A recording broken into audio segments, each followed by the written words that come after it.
Is 3i Atlas sending intelligent sound signals from outer space? Well, we got some interesting updates on that. This is Daily Debunks, November 17th. So before that, there were some interesting photos taken by NASA in early October that they said they couldn't release it. At least that's what they told astrophysicists from Harvard, Avi Loeb, until the government was back open. Still didn't get their official photos, but this was posted on a Medium post by Cassandra Unclassified from a satellite that took some photos that looks like not just one big massive 50 billion ton object, almost 10 kilometers in size, but it looks like one large, maybe not a spacecraft, doesn't look Enterprise vibes, but a bunch of smaller pieces breaking off of it. And some independent sources said that it's actually getting brighter since getting closest to the sun. But let's get back to that signal. So there was a Meerkat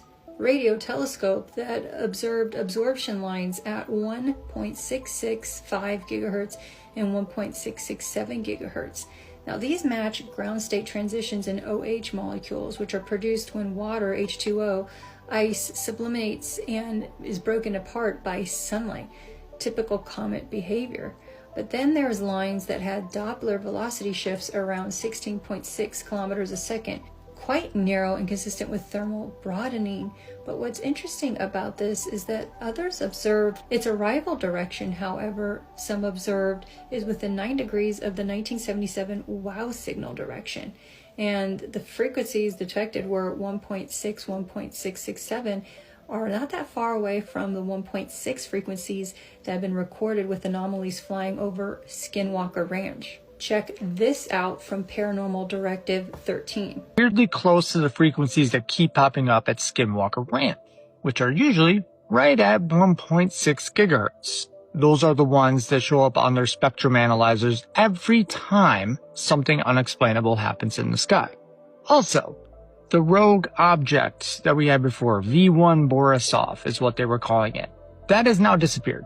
So whether it disintegrated or cloaked itself or whatever it is, but that is no longer there. So that showed up and a couple days later, it's missing. But 3i Atlas is also now showing 7 distinct jets, including another anti-tail.